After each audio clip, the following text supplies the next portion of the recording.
The house was still. Autumn had enveloped everything, adding an unusual heaviness to the walls surrounding me.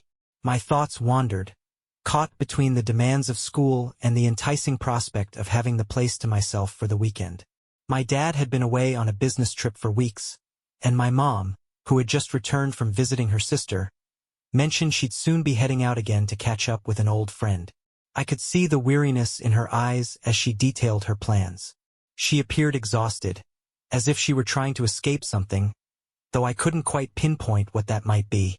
I nodded absent-mindedly, thrilled at the idea of a vacant house. When the door clicked shut behind her, I made a beeline for my room, feeling that strange, liberating solitude wrap around me. I tossed my backpack onto the floor, drew the blinds, and savored a rare sense of tranquility. Time slipped away unnoticed as I let myself unwind, diving into my own world for the first time in what felt like forever. Suddenly, the echo of a car door slamming jolted me, pulling me from my reverie. I froze. My mom shouldn't have been back yet. She had just left, and the sound of her keys jingling against the door felt like a thunderclap, more intense than it had any right to be. The door swung open, and I heard her familiar, soothing voice call out, "Hello!" Her tone resonated through the hall, maintaining its usual softness. However, something about it was different, something that made my stomach twist. Panic surged through me, too quick to rein in. I rushed to hide the overwhelming evidence of my solitude, but it was too late. The doorknob turned, and in an instant, she stood there in the doorway. Her eyes widened as she took in the scene, and in that moment, everything inside me turned cold. "Sorry," I began, but my voice felt small and empty. The confusion in her gaze cut deep. She looked at me, truly looked, as if trying to understand something that eluded her grasp. A tense silence enveloped the room as she took a breath, blinking as though attempting to process what she had just walked in on. I wanted to say something, to clarify the situation, but the words wouldn't come. My throat felt parched, and I stood there waiting for her to say anything that might break the chilling silence between us. Her expression softened slightly, but not quite.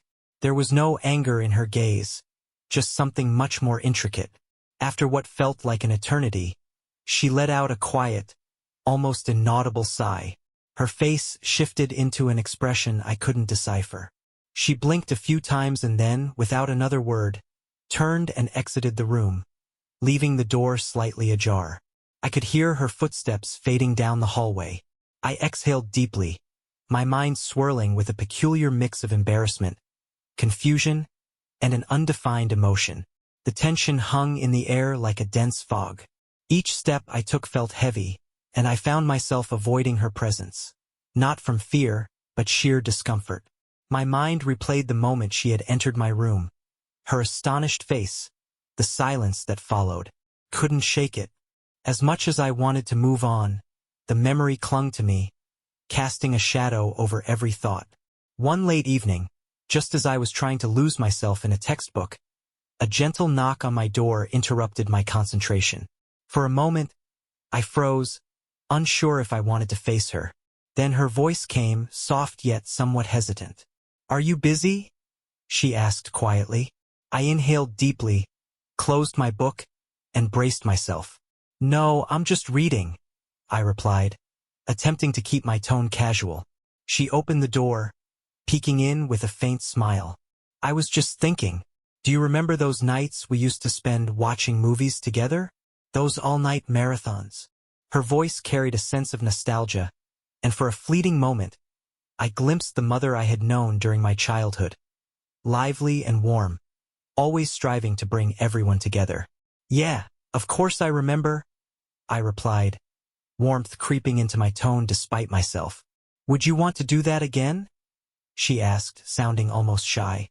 "We could pick one of those old classics you used to love." I hesitated. Part of me wanted to decline to avoid the awkwardness still lingering between us. But another part of me, the part that missed our connection, urged me to agree. I nodded, forcing a smile. "Sure. Why not?" A few minutes later, we were both settled in the living room. A stack of DVDs on the coffee table, soft lamplight casting a cozy glow over the space. She was curled up on the couch, looking surprisingly relaxed, as if all the earlier tension had vanished. I found myself easing up too, letting my guard down a bit. We chose a movie we both knew by heart, the kind you can quote along with. As the film began, she chuckled at a familiar line, and I found myself laughing as well. Slowly, the tension started to dissipate, replaced by an unexpected sense of ease. It felt good, almost natural, and I realized how much I had missed these moments. The companionship, the comfort of simply being together. About halfway through the movie, she reached over and squeezed my hand. "I'm glad we're doing this," she said softly, her eyes meeting mine for a brief moment before darting away. A warmth radiated through me, bringing a reassuring and calming sensation. "Me too," I replied, almost whispering, feeling that strange connection drawing us closer. I wasn't entirely sure what was happening, but in that moment, everything felt perfectly aligned. It wasn't until later, as the credits began to roll, that I realized she hadn't released my hand. She turned to me, her expression soft, almost vulnerable. The silence between us crackled with unspoken words. Then, almost instinctively, she leaned in and brushed her lips gently against my cheek. I froze, taken aback. It was a fleeting moment, nearly innocent. Yet there was a tenderness in that simple gesture that resonated deeper than anything I'd experienced before. She quickly turned away, and for a heartbeat, we sat in silence, both too stunned to articulate our thoughts. Clearing her throat, she shifted slightly, as if she were regaining her composure. "Good night," she whispered, so softly I could barely catch it. Rising, she turned toward the hallway, leaving me behind, my mind racing as I replayed that moment over and over while sitting in the dimly lit room, surrounded by the soft hum of the DVD player. An odd mix of emotions surged within me. The following days were infused with a peculiar, unspoken understanding between us. We never mentioned that night in the living room. The movie, the laughter, or the gentle brush of her lips against my cheek, but I felt the weight of it. Every glance exchanged, every fleeting moment we shared in the same space, carried a heaviness. I longed to say something, to address the situation and clear the air, but the words eluded me, lodged somewhere in my throat, leaving us both in a silent limbo. One afternoon, she knocked softly on my door again. This time, there was a different aura about her. A sense of calm, as if she had reached some internal resolution. "I was thinking," she said as she stepped inside, "why don't we get out of the house? Maybe take a little road trip, just the two of us." I was a bit taken aback. "Really?" I asked. "Yeah," she replied, a small smile gracing her lips, as if she'd expected my reaction. "I thought it might be good for us. We could find a peaceful spot, maybe sit by the lake and clear our minds." Something about her suggestion struck a chord with me, as if we both shared an unspoken agreement that a change of scenery was just what we needed. "Sure," I said, nodding. "That sounds nice." The drive turned out to be longer than I anticipated, but the silence between us felt surprisingly comfortable. She had a playlist of soft tunes that filled the car with a sense of nostalgia. I watched the trees whiz by outside the window, allowing the gentle hum of the engine to soothe my thoughts. It felt as if we were both searching for something on this journey, a way to move forward, or perhaps just an escape from the complexities that had settled over us. When we finally arrived at the lake, the view took my breath away. The water lay still and serene, perfectly mirroring the sky above. It felt untouched, as though we were stepping into a world that belonged solely to us. We found a spot by the shore, laying out a blanket and settling in with the calm lake stretching out before us. She sighed, leaning back and closing her eyes as the breeze played with her hair. "I missed this," she murmured, almost to herself. "I missed just being." I watched her for a moment, feeling a pang of something I couldn't quite identify. "Yeah," I replied softly, gazing out over the water. "Sometimes it feels like everything is moving so fast, and we're just stuck." She opened her eyes, glancing at me with an expression that was both familiar and new.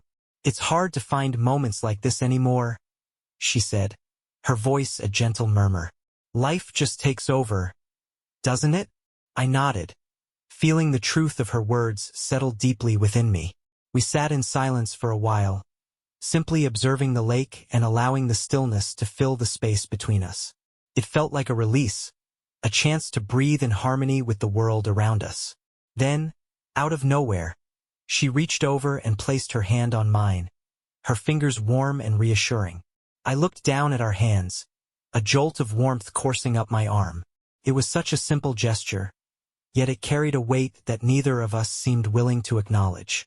"This is nice," she said, her voice barely a whisper. I could sense her gaze on me, but I couldn't bring myself to meet her eyes. I knew that if I did, I would see something I wasn't ready to confront. The silence lingered, heavy yet somehow comforting.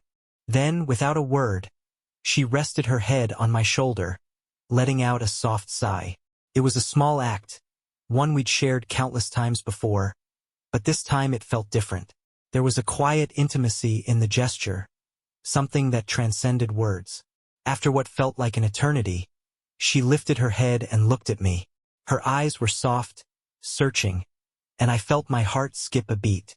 "I'm glad we did this," she said quietly, her voice infused with a tenderness that was almost painful in its honesty.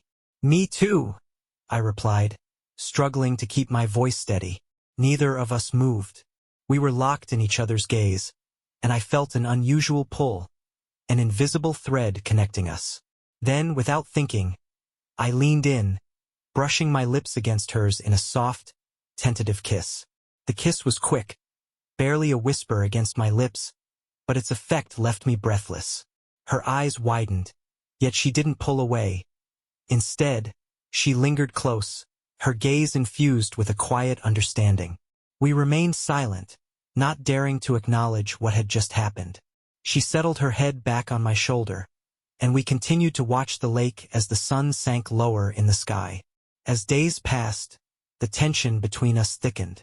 We never spoke of that afternoon by the lake, but I could feel its presence hanging in the air, weighing down on us with every glance and unintentional brush of our hands. It was an unspoken bond that neither of us knew how to address. A part of me longed to confront it, to bring the matter into the open, yet a larger part of me was terrified of where that conversation might lead.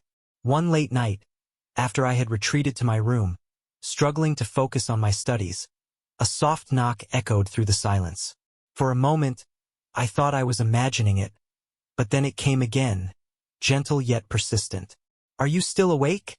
she asked, her voice a whisper from the other side of the door.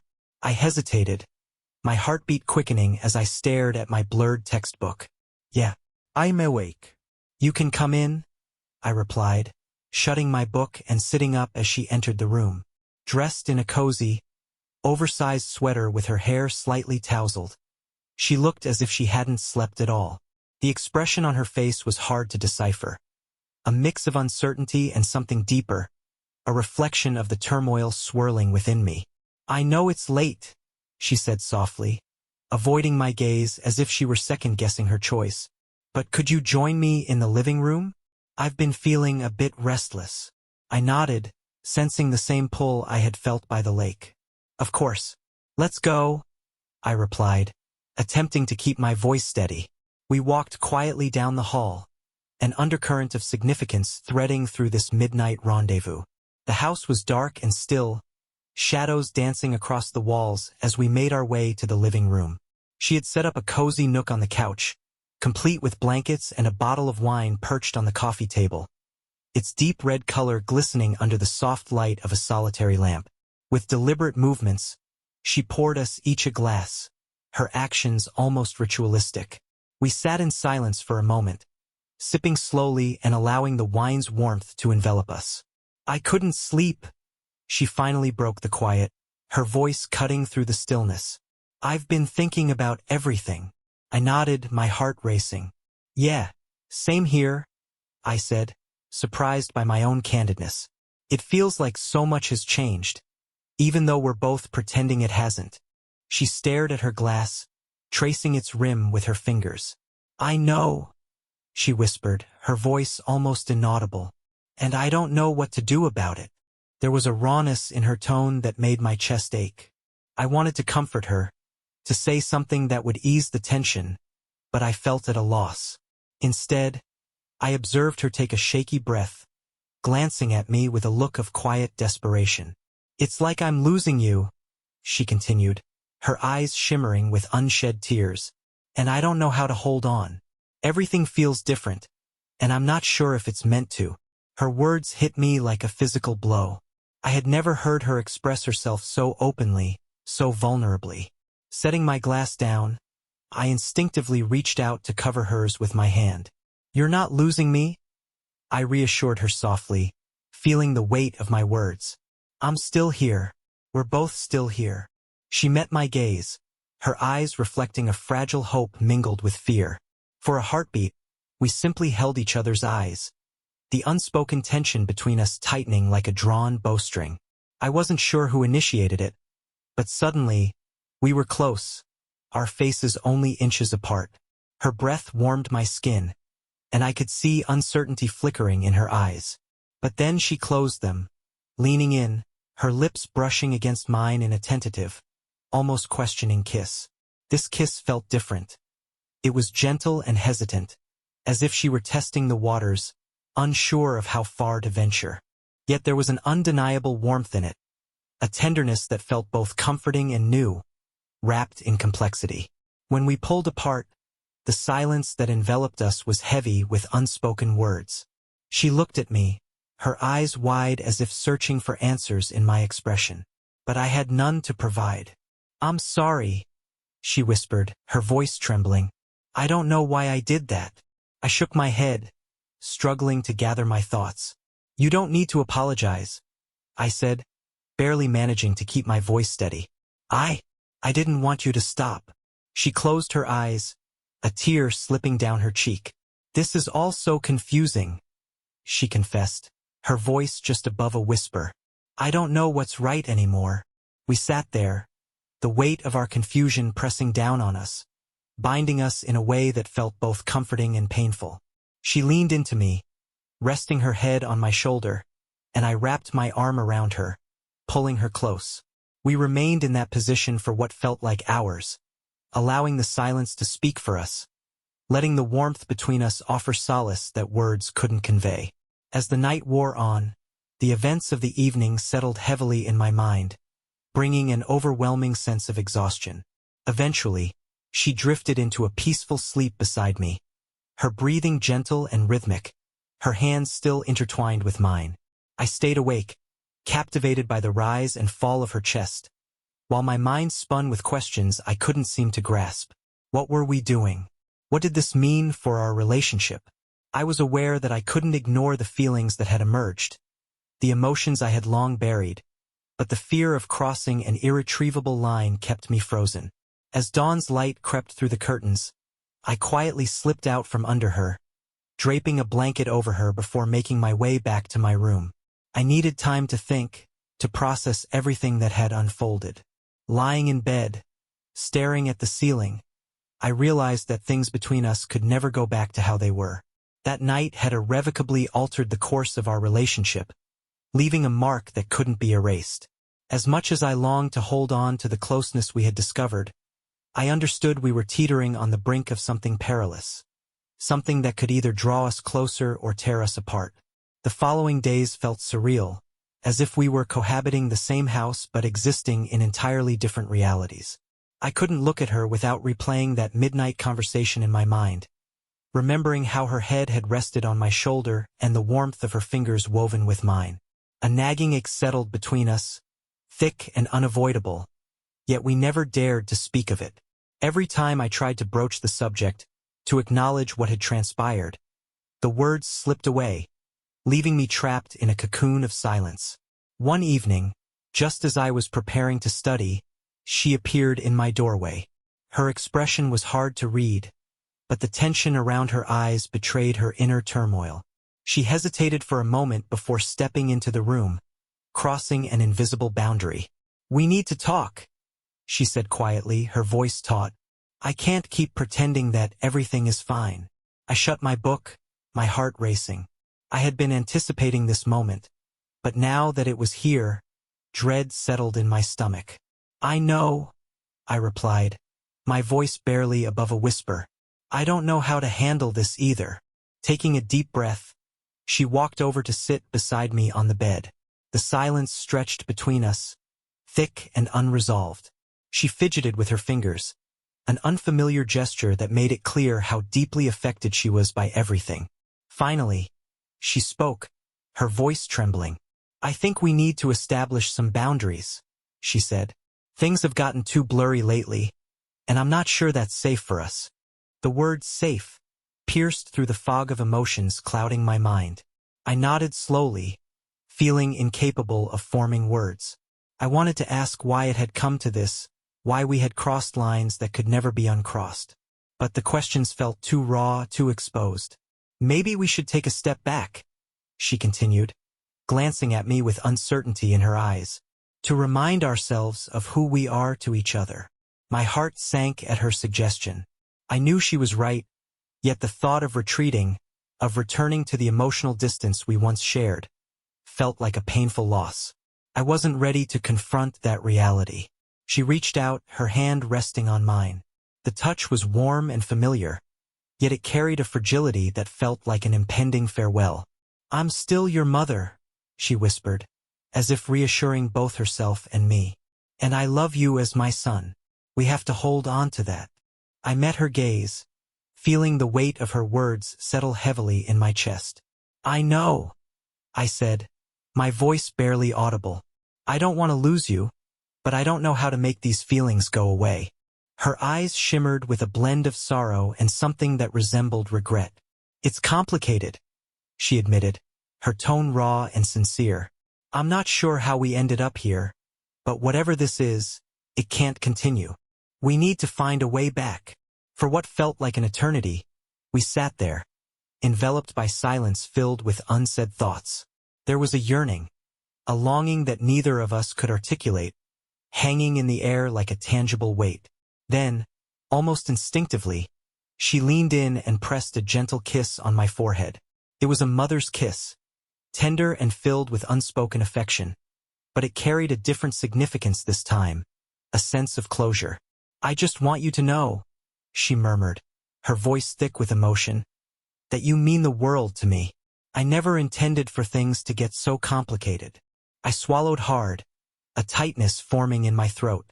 "I know," I replied, struggling to keep my voice steady. "You mean everything to me, too."